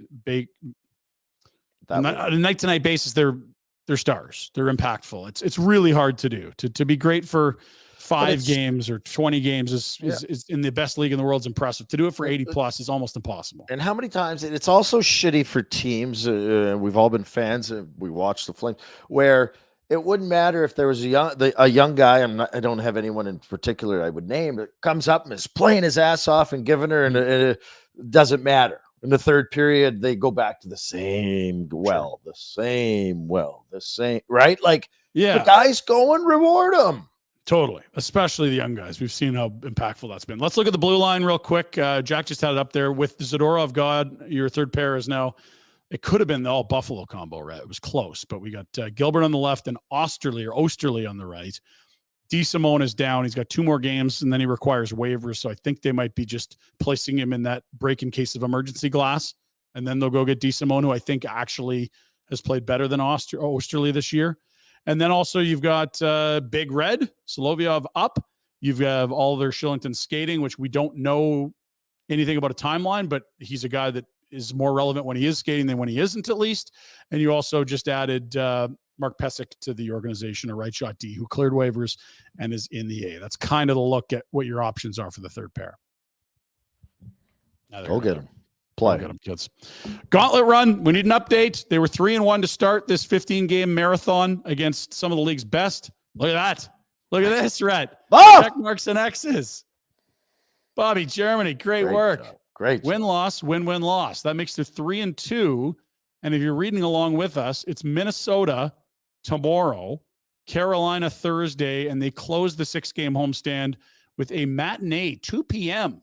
against the Devils on Saturday. The Devils. Boy, 4-1 would look a lot better than 3-2. Weird how that works. You worried about anything you saw Saturday, or is it just that's what it is? Vancouver was tired, and last time you saw them, and that's a better club than what you saw in their first meeting. It's an awkward situation for me because I don't think the team. I think that, like we just talked with Frank, I don't think they're a threat. Yeah, I think they can make the playoffs, and I think with Markstrom maybe pitching shutouts, there's always a hope and a prayer, but I don't think they're ready to establish themselves as a top 10, a top 5 NHL team for the next 5 to 10 years. So let's look at the standings. I think it'll underline exactly what you're saying. So here's the West wild card. There's 3 teams in East Division that are above everything you see here. Arizona's wild card 1. They got a 565 point percentage. St. Louis 543. Nashville's at 500. Like, they're not a 500 team. They're close. But even if you are, 500 is never going to get you in the playoffs. We certainly like the November a lot more than October. December is going to be proving time. And we all have hunches about what we think they are, but at Christmas, we'll all have a really good idea, I think, Rhett. And for me, we will have an idea. I think they'll stick around with this area. I think they'll be around 500, just close enough where you think, if we could get a run, we can be there. But that's what they are.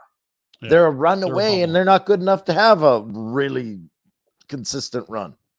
And I just think by Christmas, you look at the schedule, it's tough. It's going to be really hard. And you shit the bed at the start of the year. You did. I don't care what anyone says. You play that poorly.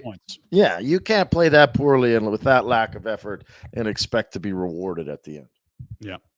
We'll move. We get some prospect news on the Calgary Flames. Sami Hanzek, the Slovakian forward they drafted in the first round in Nashville this summer. He's back. He's healthy. He's the captain of the Vancouver Giants. 3 assists yesterday. Lipinski, they also drafted in Nashville this summer. That's looking like a nice pickup. 5 points in his first weekend back in the dub for the captain of the Giants, Rhett. This is good. It's great. Connor Zary getting... Sorry, go ahead. That's how when I ever got injured and came back, I'd always try to put up some points. That was your game.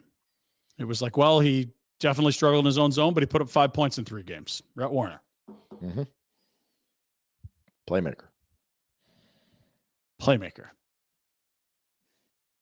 Connor Zary getting some Calder love. This is Dom Lustician from The Athletic.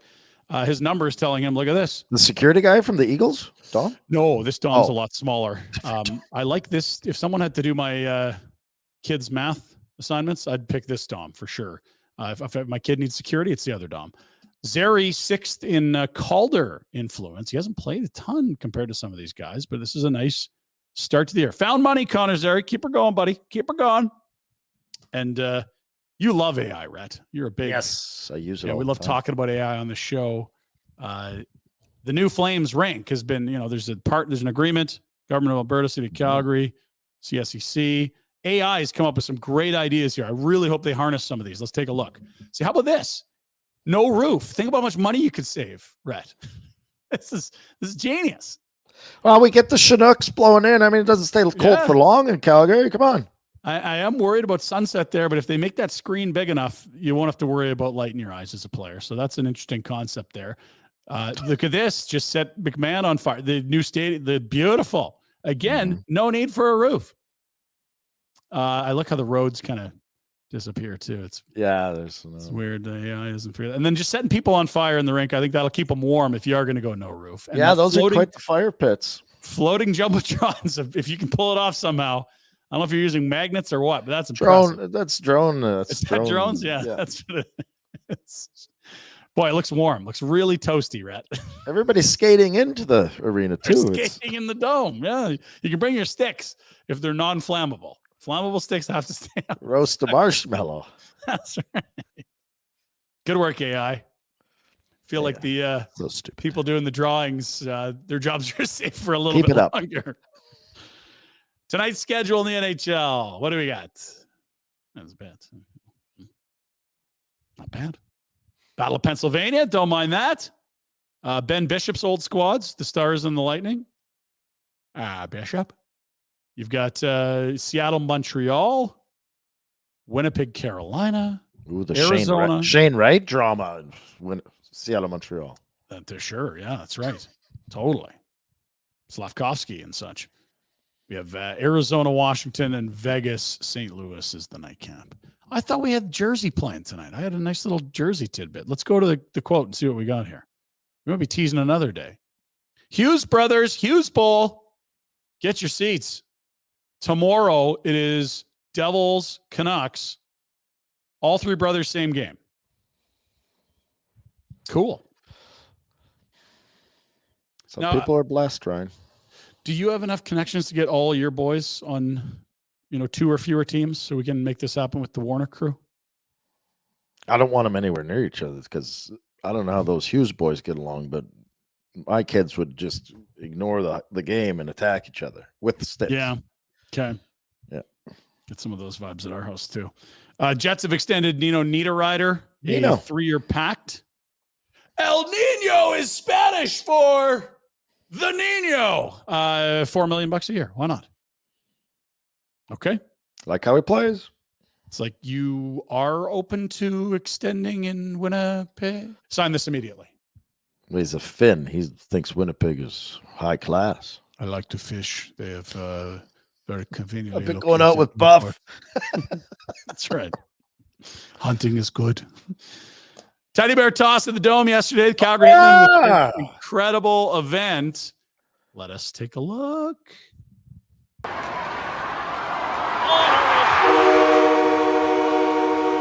It's our friend Cammie, who was on Afterburner Saturday. She was at the game on Sunday. Not bad. You want slow-mo? We got slow-mo.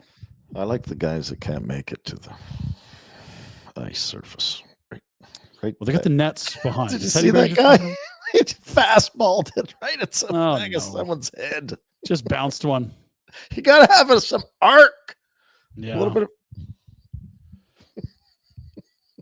just almost kind of cool. That is quite something. I think they counted over 21,000 They bears. can't count that high. They'd have to have lots of people and then some abacuses. They would need AI.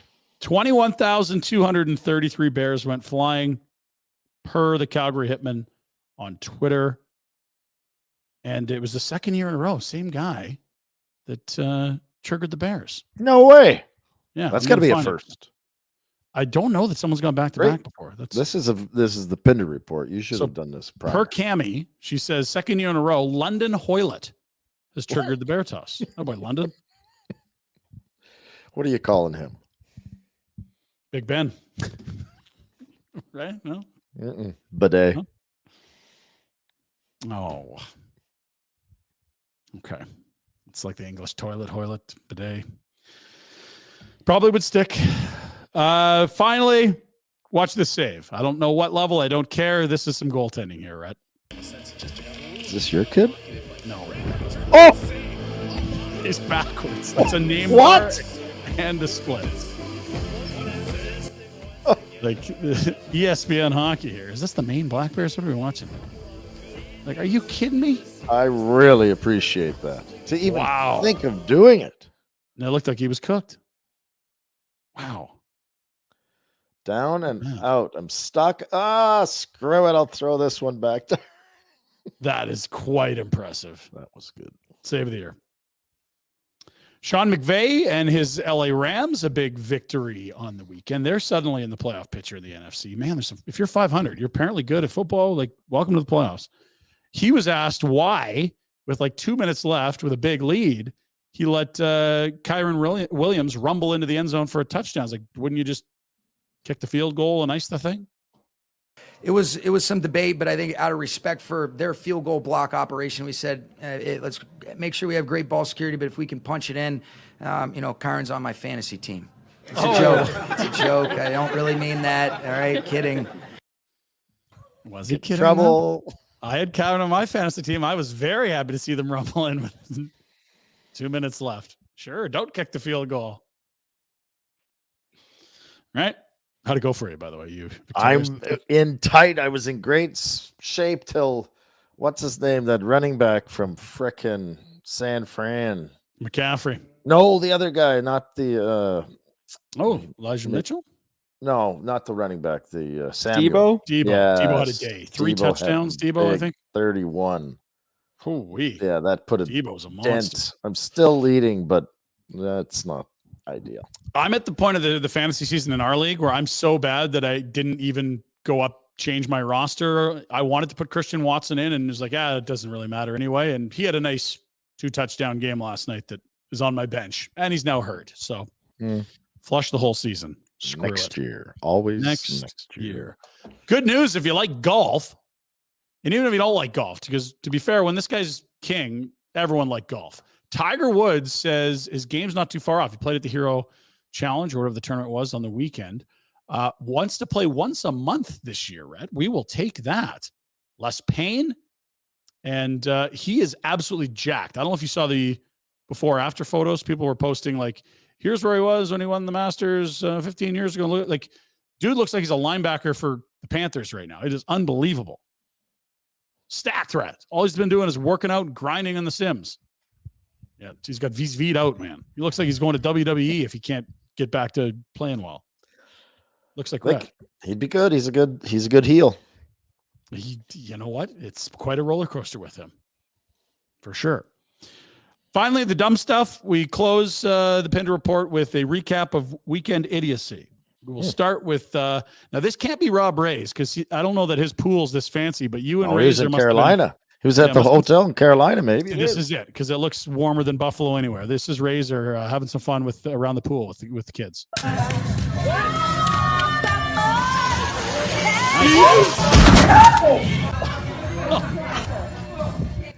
You got to watch for that truck, though. That's the one thing. You don't want to park it. He was doing so well, like better than he thought, because too good. Oh, boy. Yeah, he's too good. He's too good. I thought he was going to go under. He's got a strong chin. He'll be fine, right? Oh yeah. He just does that to wake up in the morning. There you go. Roller coaster somewhere in a different part of the world. I've never thought about this issue. You've thought about here's the thing. Roller coaster fail, you're worried. You're like, what went wrong? Not what you think. Okay. A bird right in the face. Mouth open, screaming, woo! Thwack, bird. That would hurt. That would hurt. Little bastard's got talons and a beak. Ouch. Can't trust birds, bastards. Now, I heard it's already been snowing in Buffalo. Is that right? Or was it Rochester was snowing? Because we got video of you and you were not happy about this. I don't like it. Well, we're talking about Chile. There's no wrong moves in Chile. Oh, stop that one. Damn it. Oh, no. Oh, no. Oh, don't be stupid. Yeah, I know. It's stupid. Oh.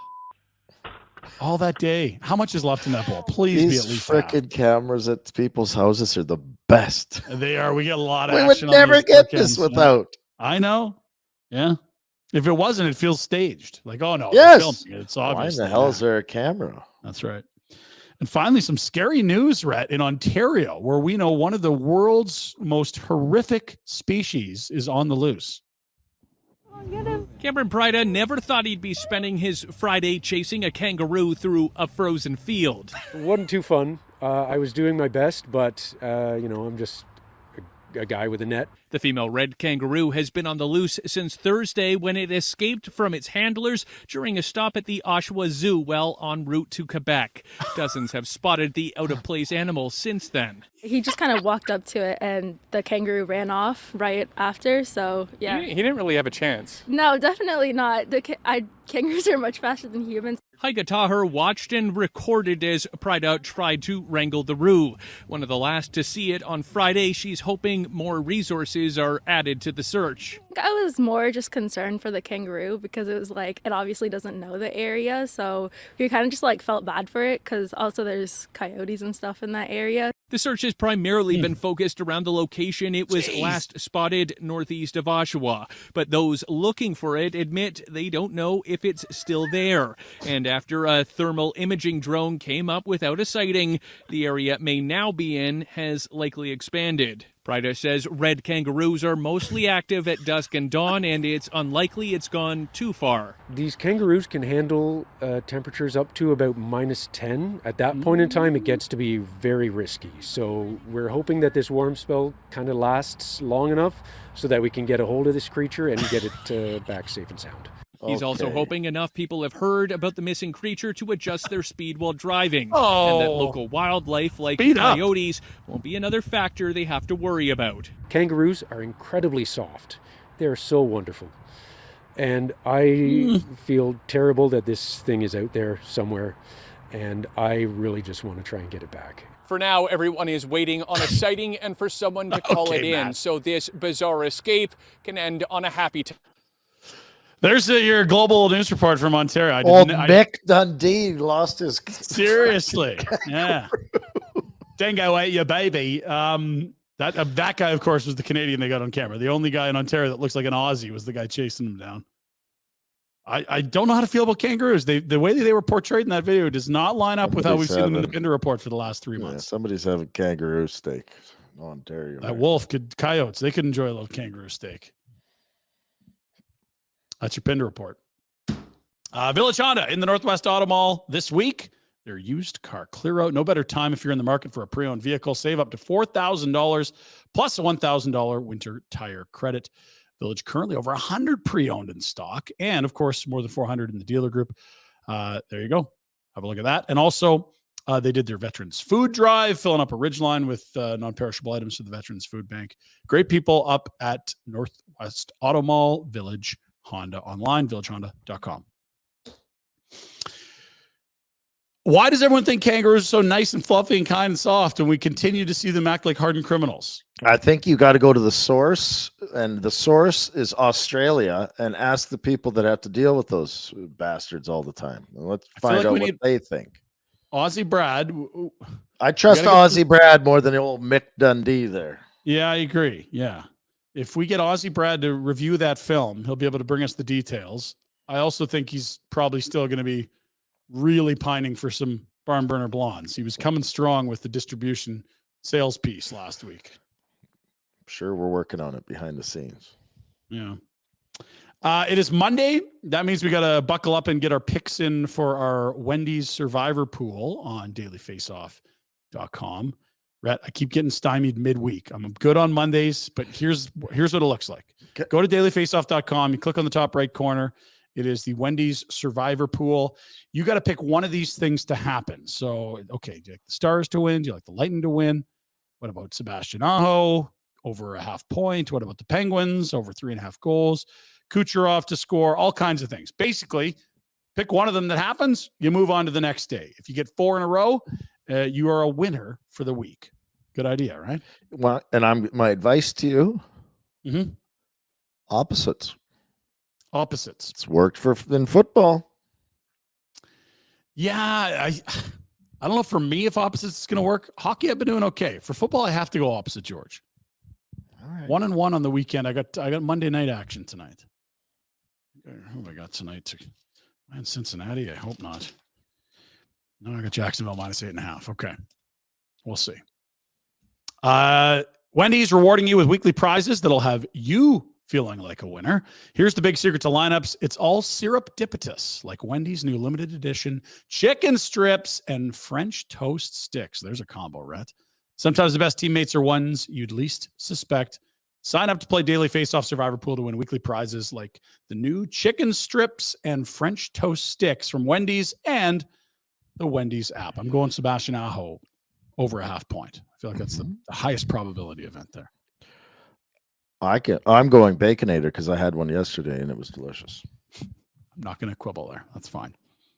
Fair enough. We got Betway bets to do. We've got to figure out what is on the menu for DoorDash. Did you watch much football yesterday? I had a nice no hockey, organized hockey weekend and got a fair amount of red zone. I was impressed with my work. I watched some. The 2 games that I saw this in the afternoon were dogs. Okay. Then I started watching the Eagles and Niners game, and I was excited by it. But then it was almost like, well, clearly the Niners are taking over here. But I had it on, but I had kids running around, and I hadn't been home, and so I was trying to interact with them. It was more of background noise than pure consuming. I meant to ask Frank how much better it is watching the Sunday Nighter when it's not like wheeling you into midnight. Like it would have been done at 9-10 p.m. It went for pints after, yeah. Totally. Like you're screwed on the sports in the Eastern time zone. I don't think people realize how screwed they are out there. Oh, it puts you to bed. It's like, you want to stay up late? Well, guess I'm up till midnight. What a pain in the ass. It's no good. Good. DoorDash time with restaurants, groceries, pharmacies, bakeries, flower stores, and more. DoorDash has got everything you need. Ordering's easy. Go to the DoorDash app, choose what you want from where you want it, and your items will be left safely outside your door with our default contactless delivery setting. With Double Dash on DoorDash, you can order from multiple restaurants or stores in the same delivery without additional delivery fees, so everyone can get what they want and need.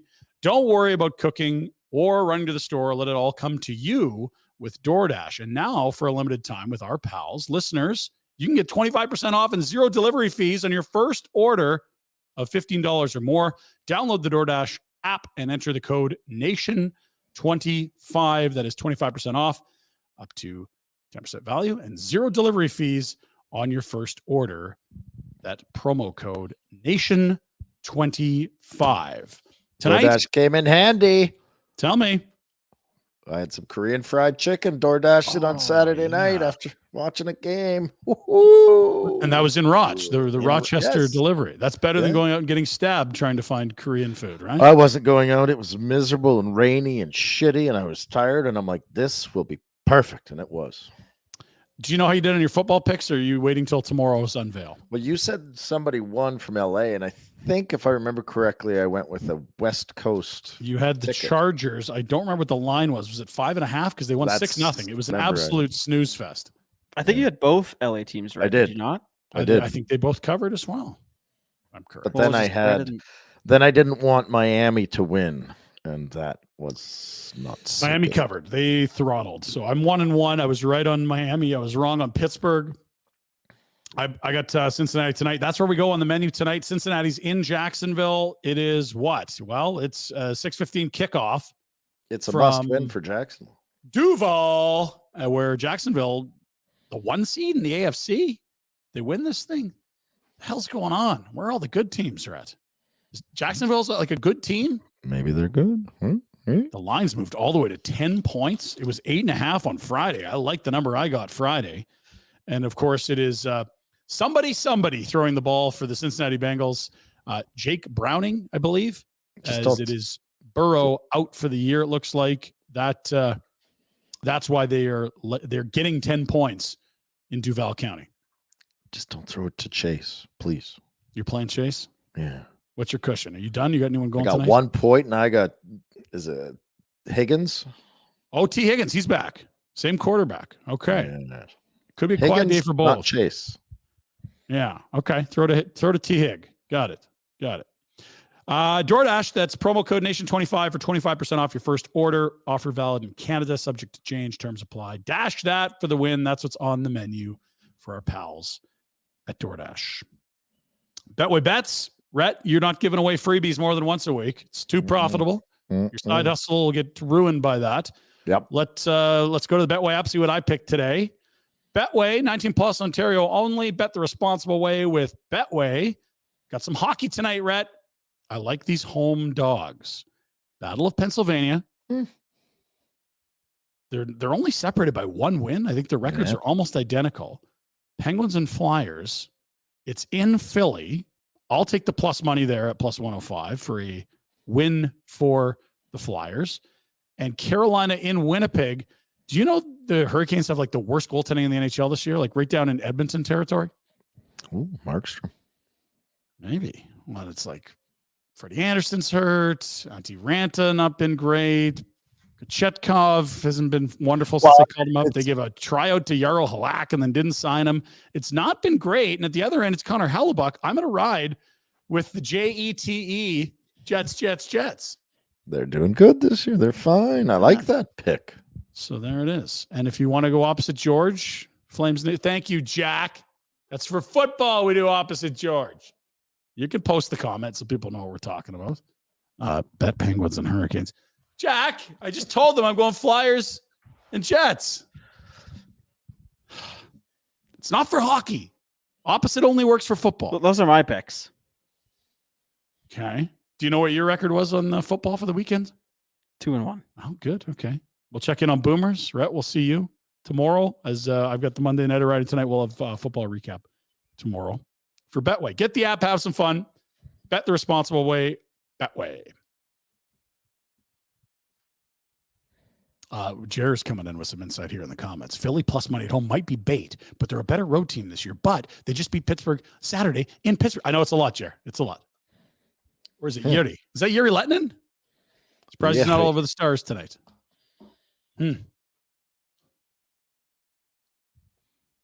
My kid told me that he was going to get a phone and he had a plan. He was to make a bunch of money. He was going to make like $10K. This will be interesting. Please unload the wisdom.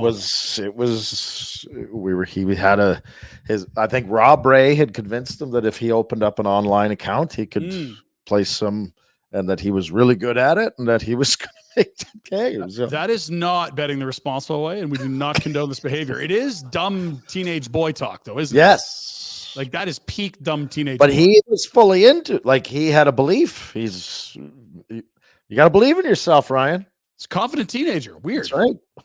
Pretty sure I know how the world works, guys. No, I've been here for like 12 years. This is the 12-year-old. He's not even. Exactly. Dad, let me explain this to you. I've been around for a while. Dad, I got this, please. Dad, it's Penguins Hurricanes. Come on. Okay. We've got some guests coming this week. Tomorrow, new commissioner of the WHL will be chatting with us. Interesting background on the new commish, who used to, I believe, work at Adidas. Don't tell me he worked in the CFL. No. Good. And on Thursday, special guests, brothers, beer, supposed brother, hockey. So that's the only hints you're getting on Thursday. We're still sorting out in studio on a computer. There's no it computer, could be, please. There would be people they know that have computers. Somebody's going to have to set it up for them. Somebody's kids could come help. So those are your clues for Thursday. Wednesday, of course, is our weekly chat with Noodles, who got a little shout out on Indigenous Night at the Dome on Saturday. They had an amazing, when the TV timeout was rolling, Jumbotron, turn your attention. And they talked about all the amazing Flames players that had First Nations or Indigenous backgrounds. It was really impressive. Like, Jesus, there's a lot of these amazing players for the Flames. It was pretty cool. No, it's not the Ritchie brothers. Stop asking. I'm not going to answer. Nick's busy. He signed in Carpat in the SM Liga. That's right. Daryl's shootout guy and big down the stretch edition that he played above Pelche and Phillips and all those. Right to Finland, Rat, if you need him. Hey, good spot to be. Is it? It's big ice over there. Big ass. That's a big ass. Yeah. So that's what's coming up this week. Anything in Buffalo we need to know about? Do you have any? I think the Sabres suck again. Were they ever good this year? No, but there was a belief that they might be. I don't know. Yeah. It's I mean, when you go 10, 11 years without the playoffs, you start to pin your hopes on little things. So, well, I like the roster. I kind of don't feel a lot differently about Ottawa. I'm like, wow, there's lots of good young players there. And then I look at the standings and I'm like, oh, these teams are still the bottom of the conference. So the NHL is a tough league. Is that what we're getting? So young's good, but you have to be young. And what else? What are we missing here? And I think goaltending for both might be a bit of the answer. I know that it's been Ukko-Pekka Luukkonen or whatever it is, and they got Levi down in the AHL. Yes, good idea. I think that's for the best. Get him out of there. Let him He's play not and Dustin get Wolf, who's not yet dominated the AHL. He played college hockey last year. That's right. A punk kid. Got a comment here. Uh-oh. Hockey Night in Scottsdale collab with you guys in Scottsdale while you're there. I don't know what that is, but it is a good reminder. Sure. That, I think that's Heat Daddy. Is that Heat Daddy? Yeah. Come on. Heat Daddy's watching our show? Or No, that's not Heat Daddy commenting. his- I think that's the Hockey Night in Scottsdale. Is I don't know anything about this, but it is. I'm attempting to use it as a segue. Please join us for the Barn Birder Vacation, Jan 11th to 13th in Phoenix. It's coming up, guys. We're like a month and change away. I'm going to the passport office today. I have photos done. I got them done on 3 hours of sleep the night after a Christmas party. We may share the photos on the show tomorrow. I'm going to look great when the passport guys say, damn it. Yeah. You sure this isn't from the future? You look like shit here. But limited spots available. We're into the final few spots, so don't hesitate. If you're mulling it over with buddies, get the runway approval, book it quick. Well, we don't want you to be disappointed. $12.99 a person, double occupancy with rooms. We got your tickets, we got your flights. We're getting you to and from the game. And of course, the bus from the airport to the hotel as well. Going to be a blast. And if you look at the standings, it very well could be a battle of wild card teams, bubble teams. You win, you're in type spot come January. Get your package at nationgear.ca. Flames, Coyotes, Phoenix in January. This is not complicated, right? Just join us. Yeah, I don't think you're going to be disappointed once you're in Scottsdale, sipping on a margarita or two. I was just saying there has to be a margarita almost immediately. You can go any way you want after that, but it would kind of be offensive if you don't start with a margarita. It's a huge tradition for me. It's my drink down there. Can you get one before you leave the airport, or is that Probably. overly aggressive? Probably. I can't guarantee it'll be good, but I can try it. Calgary Airport would be one thing, and that's fine. But it's once you're there, you got to feel the sun and get the margarita. Join us. It is brought to you by our good friends at Alberta Brew. Again, Brett, help me here. One more Alberta time. I think it's Blue Alberta Blue Cross. That is right. Thank you. Of course, travel insurance, a big thing. They do it. They're great at it. They want you to make great memories. Nothing like going and watching sports, hitting the road, being with pals, family, whatever it is. There's only one thing better than sharing memories, and that's making new ones. Alberta Blue Cross Travel Insurance protects your memories and more wherever travel takes you. Visit ab.bluecross.ca/travel for more information. Alberta Blue Cross, celebrating life's memorable moments inspired by hockey. I was bullish on the Coyotes. I recall their preseason total being 73.5 points, the over-under. They're 500 right now. Better than that. Quite a bit better. I think they're 565 or something. 73 seems like a shoo-in. Totally. That was one we pounced on the Betway app and some of the summer futures that we did. So I think they're good. They're young. They're exciting. I think they'll be very good by the time they move to a new city. That's my take. You should have done how many times will Dean leave the country? That's would have been twice in a month here is coming up. Did he leave the country prior? Oh, no, but I'm saying he's You gone think right now. And you think he's still going to make this thing, eh? That trip? My goodness.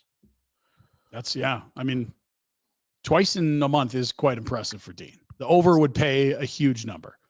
So if you can find that on Betway, go get it. This program is brought to you by BetterHelp. I want to talk to you about online therapy. It is something that I think as guys has been difficult to talk about, but I think we're helping break that stigma, and more people are thinking about and getting involved with online therapy. Give it a try at betterhelp.com/FlamesNation and get on your way to being your best self. Man, it's holidays, Rhett. Lots of family around. We're always worried about, okay, gift for this person, gift for that person.